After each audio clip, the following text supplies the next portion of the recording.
Welcome, everyone. It's great to see so many familiar faces here this evening. I am thrilled to announce award-winning novelist Erica Ferencik. She has received glowing critical praise for her literary thrillers featuring women who face extreme physical challenges in nature, even as they grapple with internal struggles. Devoted to authenticity in her craft, Erica spent weeks in the wilderness of northern Maine as research for her debut novel, The River at Night, and indie next picked that New York Times bestselling author Ruth Ware called Raw, Relentless, and Heart-Poundingly Real. For her hair-raising, vivid follow-up, Into the Jungle, Ferencik journeyed 100 miles up the Amazon to experience firsthand the lush and perilous Peruvian jungle. And we were fortunate to have Erica come here and share her slides, and we read and discussed her book, which was amazing. Now inspired and informed by a month-long trip to Greenland, Ferencik sets the New York Times, Los Angeles Times, and Wall Street Journal's editor's pick, Girl in Ice, in one of the most unforgiving, unforgettable landscapes imaginable. Please welcome Erica Ferencik. Thank you. Thank you so much for having me. It's just like so good to see people in the flash. I love it. Nothing like it. We try and we try, but anyway. So thank you, and thank you to this beautiful library. So this book, what is this book about? Girl in Ice. Girl in Ice is about an American linguist who travels to a very remote climate research center off the coast of Greenland, where a girl has thawed from a glacier alive, speaking a language no one understands. 8 months before the novel begins, Val's twin brother Andy, who was a climate researcher at this very remote center, middle of the night, walked out 50 degrees below zero and froze to death. So, Val doesn't know, was it suicide or what really happened up there? So when the story begins, Val gets an email from Wyatt. Wyatt was the only other guy up there, another climate researcher, and in it he's sort of begging her to come way up here and try to talk to this girl. No one can understand a word she's saying. And in the email is a little clip of the girl's speech. And the moment that Val plays that little clip, it just changes her life, because she can't understand. She cannot understand a word this girl is saying.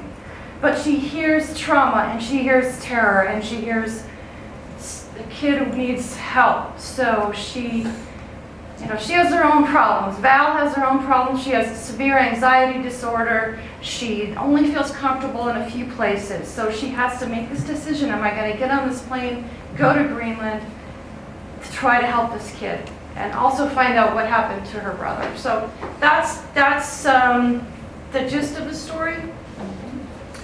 I don't like to go to readings and the author reads for hours and hours. So I'm not going to do that. I'm just going to read a really short bit to you. So this scene is, there's another person up there. Her name is Jean. She's an older woman. She's a mechanic. She's kind of the grunt. She does all the repair work. She has her own problems. She lost her husband and daughter in a car crash. So for her, going up there was just to get away from people and do what she can do. But anyway, she was present when this girl thawed out.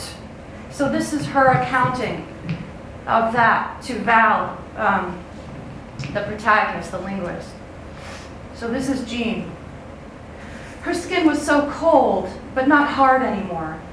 It was softening by the minute, but we had to give her time because, things thaw from the outside in, so we were patient. But soon we checked for breathing or a pulse, and of course it was nothing, so I was getting nervous. I couldn't believe we were disrespecting a body like this, a body that had been at peace in the ice. What were we going to do now? If she was dead and it sure looked like it, how would we bury her in the frozen ground? Then her left hand twitched under the blanket. We both yelped and jumped back. After a while, I thought we both imagined it, but then her jaw dropped and her mouth opened and closed, so we checked for a heartbeat, nothing. So boom, right away, Wyatt was on her with the defibrillator. Just about bounced her off the table, she's so small, but he did it again, and nothing. She wasn't breathing, her eyes still glazed over, both her hands still. Like what we'd seen was just some side effect of a body thawing. And I begged him to stop, but he wouldn't. I begged him in Francis's honor. Francis was my daughter. To stop. I said, Wyatt, maybe this is some rigor mortis thing setting in. Just leave her be. Must have been the 10th time something changed. You could feel it in this room, in the room. This crackling energy filled it up. Wyatt was looking down at her, smiling. From where I sat, I saw her hand shoot up, sort of smack his arm, and I screamed. I jumped up and ran over. The girl was coughing and gagging, threw up all over the floor, but she was breathing. She was breathing. Wyatt, he was spattered with puke, but he had this look of rapture, like he was in his own sort of church, standing next to him like that, watching her try to catch her breath, this little filthy naked child, hair in knots. I felt like, in a weird way, we were her parents, or a second set of parents, you know what I'm saying? I mean, he started her little heart, but we worked together to bring her out of the ice, to bring her alive. Think about that. So that is that. So where did I get this crazy whack job idea, right? Am I on drugs? No. Little wine, sometimes. Can we turn the lights? Okay, thanks. So like a lot of novelists, I write what I like to read. And I write what I wish existed, but as far as I know, does not, you know? So this, I like to talk, when I talk about this book, I say it comes from 5 fascinations. And the first fascination is, there's a scene in an old black and white Frankenstein movie. It's toward the end of the movie, and Frankenstein is done with humanity. He's bloody, he's beaten up, and he's disappearing into this blizzard, and he's just this blocky black silhouette disappearing into a blizzard in Mont Blanc.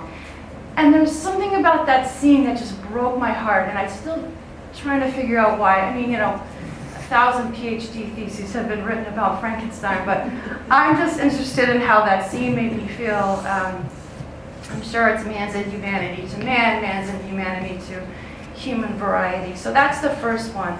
But the real spark came one winter morning in 2018. I was walking behind my house. There's this frozen pond. And in the pond, along the edge, there were, I actually should start to do this thing. So this is my cheesy picture of Frankenstein. It's the best I could do. I couldn't find the scene I wanted. Anyway, there's another one. So anyway, to catch up with myself, I saw 3 they're painted turtles. I saw them frozen mid-stroke in a stream, in the pond. And they didn't look alive, but they didn't look dead either. So I went home, Google, found out that there are creatures that can freeze and thaw out alive, not just go into a torpor, frozen. So this is a wood frog. This wood frog, these guys are waking up now. They're thawing out now. You hear the peepers, right? But you also hear another sort of a clicking sound. That's wood frogs. Thawing. That's hard to believe. Look it up. Okay, alligators. Some alligators can freeze and come back to life. Why? These creatures have a certain cryoprotein which protects the cells. We do not possess this protein. Yeah. No, when water freezes, it gets sharp like an ice cube, and it breaks through cells and destroys cells.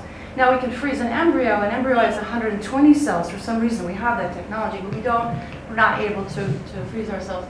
This guy, this is a tiny, tiny creature. This is blown up way. This is 0.359 millimeters, and this guy can freeze. It's called a tardigrade or water bear. You can also vacuum with him if you want to. laser and thaw him out, and he's just fine. You can shoot him into space, and he's just fine. Where is he? Where is he? Tardigrades are everywhere. They're outside. They're in moss. They're just amazing creatures. So we do not possess this protein. So the third fascination is, for me, science and language. And language reveals culture in ways we're probably not always conscious of. There's a word in Japanese, it's pronounced shibui, I believe, and it refers to the beauty of aging, which we do not have in this culture. We worship youth and sexiness and all this stuff. So that reveals something about the culture. The word bardo refers to the place between life and death. It's a Buddhist culture. It's not one widely accepted here. And there's even kind of wacky stuff, like there's a word in German, Katzenjammer. Does anybody know what that means? It means a monumentally severe hangover, which is handy. You want to really, curse your hangover, right? So now we're going to slide on into Greenland a little bit, okay? Science and language. Here's a blessing on the importance of dressing well in the Arctic, because pissing in one's shoes keeps no man warm. And summer there, I can just put a little more raw. Summer season is between 30 and 50 days. Sometimes it doesn't show up at all. And may your life be rich in seals. This is a hunting and subsistence culture, which, yeah, great, you can read about that. But when you go there and you witness it, it's something else. We'll talk more about that. And so, let's see, okay, moving on. Now we're going into some Greenlandic words. This is the longest word in the Greenlandic language. And units of meaning are called morphemes. But this word means, I saw the caribou, it saw me and ran away. I didn't get it. That's what that word means. I guess you need that word in Greenland, right? But this is interesting, I think. There is a word, and I won't pretend to pronounce it. There's a word in Inuit. Inuit just means the people. That's all it means. Everyone believes they are the people, don't they? But in any case, we're all people. So they have a word that means to take extraordinary pleasure in being alive and inseparable from nature. We don't have a word for that. The word for climate change means a friend acting strangely. We don't see nature as our friend. In many ways, nature is our foe. There's a big storm coming. Snowmageddon. Oh my God, everybody hide. But for them, they're much closer to the land that they need to hunt and live off of. And then there's a word for the great necessity. And there's all kinds of things that folks have to do there to live and stay alive, but we can relate to that word, right? We all need to do things to stay alive. So I thought that was a terrific word. And you'll always hear about, there's a dozen words for ice. For snow, which is true. There are about a dozen words in many Arctic languages. But what's really fascinating is there are over 170 words for ice. Why is that? Because they need to talk to each other about the condition of the ice for the great necessity staying alive. There's a word for brand new ice. It's kind of leathery, you can't count on it, it's just forming. There's a word for ice that's just thick enough to support a man, but not a polar bear. And also it's flexible enough so that a seal can break through and make a hole. So it's good ice to hunt on, right?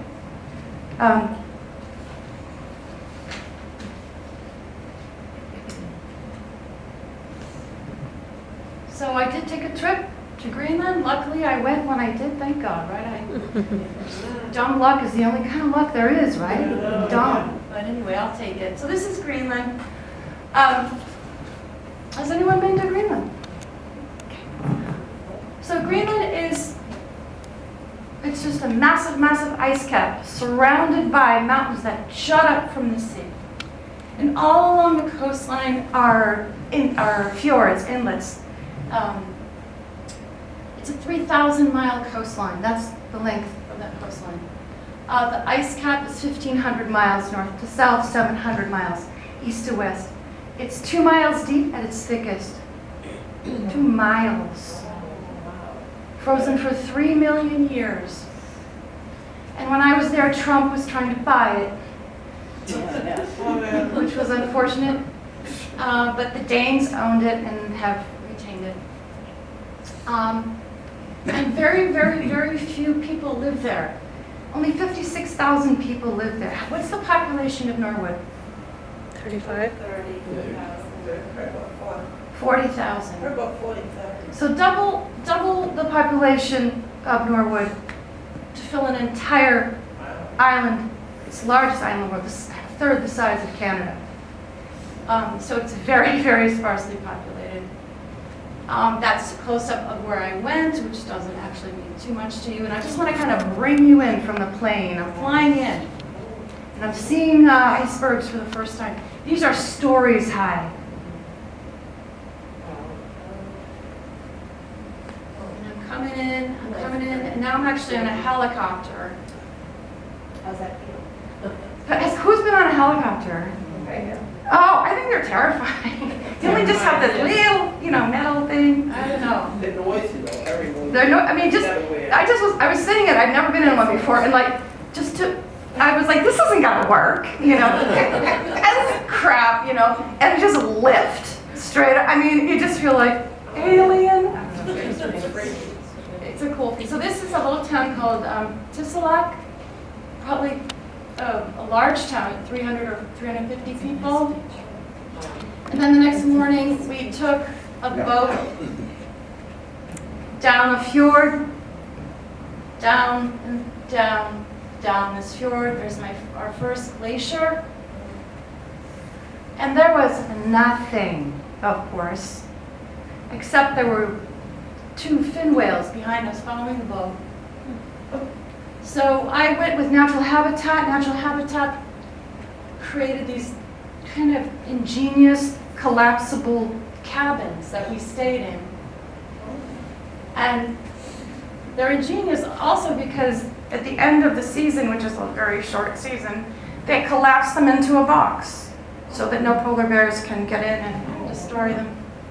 That's the view to the back, view to the front. Not bad, right? Not too bad. Except there were polar bears and only this tiny little electric fence between us and, and I was like, I don't buy it. I don't buy that they're gonna be like, with that fence. And polar bears will hunt you. They will hunt you. They're very aggressive and they're hungry. And when one is spotted, it's over for that bear. That bear will be hunted until it's supposed to be quite delicious. Here I am getting ready, putting on a Mustang suit. A Mustang suit is a suit with basically a flotation device sewn into it. Standing outside the camp, going into something called the Iceberg Graveyard. Iceberg Graveyard. I just want to show you what the water and wind does to ice. You can't get an idea of scale, but these things are stories high, blocks long, carved by wind and waves into these insane shapes and colors. What time of year is this? Early September. And then this one was this long caterpillar-like thing, so strange. So you can see, as I get closer, well, now I go back, but this thing was stories tall, and see that little boat? That's not us. Okay, that's the other stupid tour group. We're going under this massive thing that can kill kill you so fast. You know, and I asked my guide, like, what, because we're hearing explosions all the time. Muffled explosion. I said, well, what if something this massive breaks while we're so close? And he said, turn your kayak toward the sound. Do it immediately. Because otherwise the wave will be such that you will breach. And I was like, okay. He didn't say you're gonna live. He just said, okay. And so here I am standing. This is called the Helheim Glacier, which translates, I didn't know this, translates into the land of the dead. I didn't know that. This glacier has been retreating 7 miles per year. If the ice cap were to melt, the seas would rise 23 feet around the world. But weirdly, Greenland would also rise because it would be so much lighter, unlike other land masses. Close up of a glacier so you can get the feel. I did go onto the ice cap. It just, the sense of scale is just not human. I mean, there are rivers a mile down in the ice that are miles wide, flowing. Again, the stupid tour group, not ours. That was the real death wish. I thought I had a death wish, but look at that, right? Anyone find me? No, I don't think so. So now I just want to show you a town, kind of what a town is like. We're standing outside. This is the bulletin board, and this is a quota for what can be killed per season. And it's walrus, minke whale, polar bear, and I always forget the fourth one.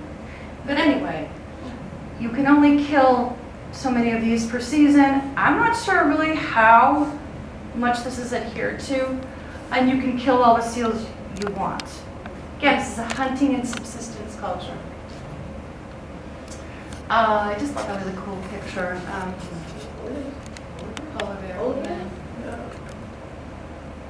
And so, give you an example of this is sort of a legendary lore story of the Great Necessity. This guy was out hunting and he was on a kayak and it was just him alone, right?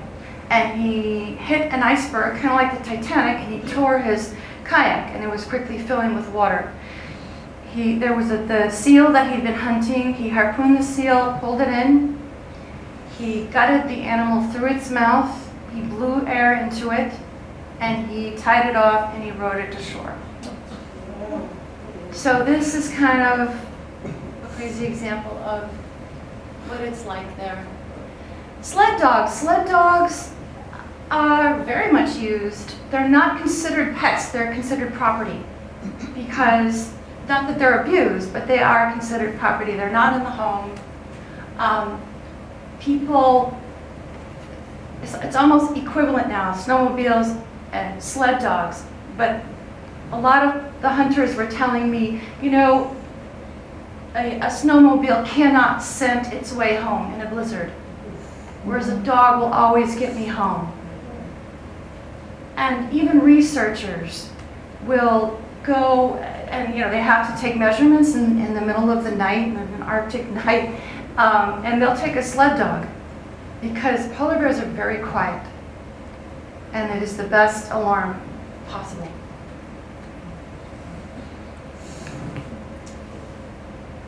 And that's food. Food is very expensive. Imported food is very expensive. A can of dog food is $8. Whoa. So what would you do? You would hunt a pilot whale and you would feed it to your dog. That's what that is.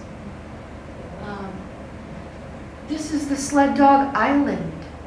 They kept their dogs on an island.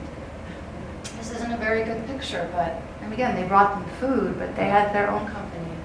And of course, for tourists like myself, I got to look at a puppy, and so it's very cute. Just some animals. Walrus are there. Arctic fox.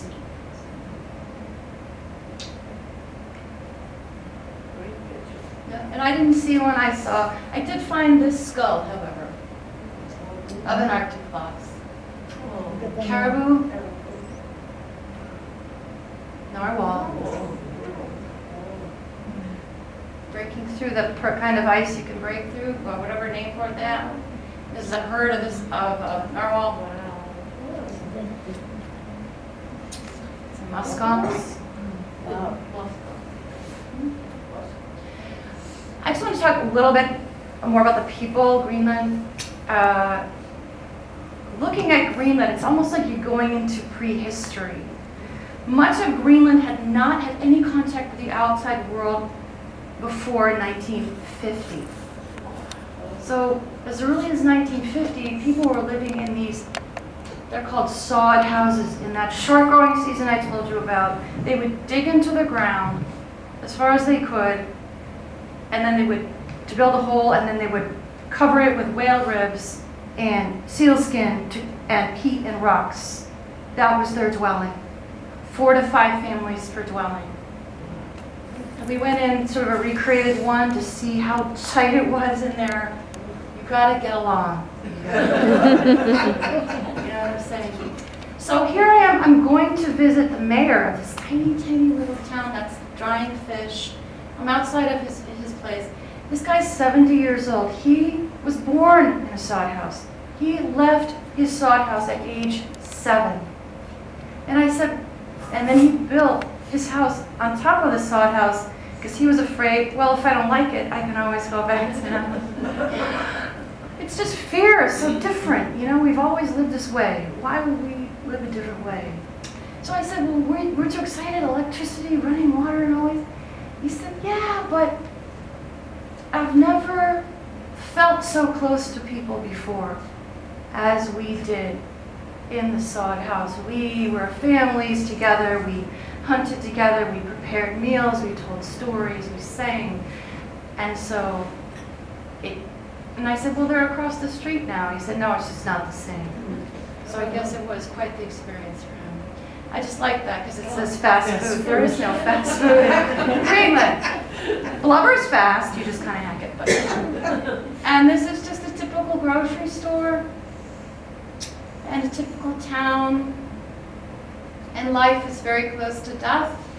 If you have 125 people in your town, just a sort of an ode to kayaks. Greenlanders invented kayaks. This is, yes, they made them out of whalebone and sealskin. And the women were tasked, of course, with making the men's garments, you know, the anoraks.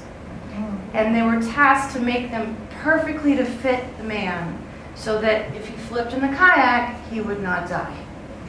He would not freeze to death. And that's just a picture of one. This is just a local artist doing his art. And I thought that was cool. Do a double take. Is he eating his head? Sort of like a dreamy dream sequence. And here we are at the very end. And that's my billion-dollar view from Kulusuk. And I just was like, oh God, I hope the world doesn't come and destroy this place. Because there's so few places left with a real feeling of mystery. A real feeling of this has not been screwed up yet, you know. And so that's my story, folks. Thank you. And are there any questions? I noticed that the houses were very colorful. They're very colorful. How would you keep that so nice in that kind of a climate, I would think? I don't know. Not much else to do but paint your house and hunt. Yeah, well, it's very pretty. Very pretty. Let me just put this down because otherwise I'll check it. Okay. Yeah. This is the first book I read of yours because Oh. I saw you were coming and I loved it. Thank you. And I thought, first of all, I loved it so much. You've only got 2 other books. I don't want to read them too fast. Read it really slowly. Well, if you're like me, I'm the slowest reader in the world. It's so Oh, no. frustrating. I wish I could read What fast. What a gift stunned that me was how much you knew about how many things, like linguistics and just the ancient cultures. And I can't wondering, how did you ever research? It didn't lift my head for 4 years. 4 years? Wow, really? Yeah, no, it was a, thank you. It was a lot of work. It was you just, like, even talking about linguistics, oh, she must be a linguist. Oh, no, she must be a fisherman. Oh, she must be Well, you know, I fooled you because, like, I learned just as much with research. You know, I learned just as much as I needed to know.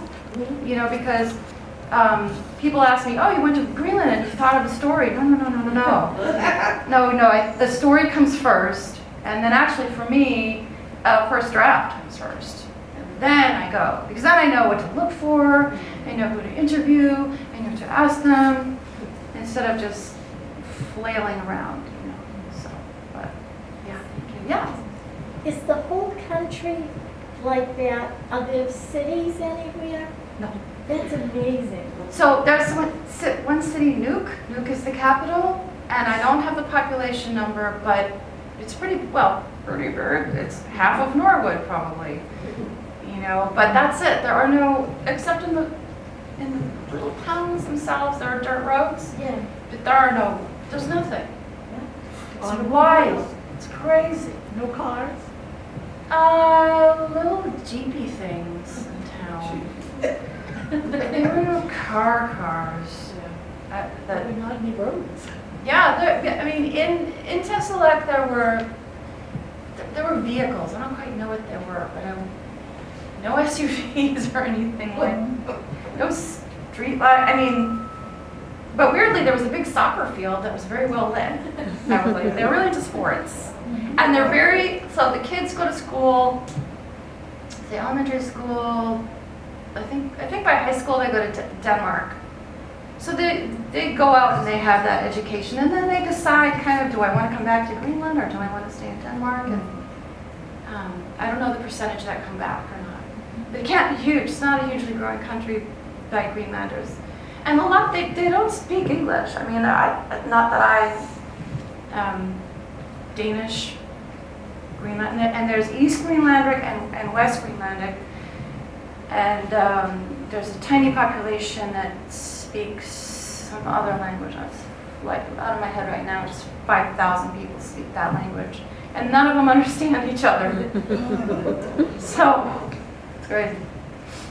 Yeah. What are the temperature ranges from season to season? So what would a summer constitute as opposed to winter?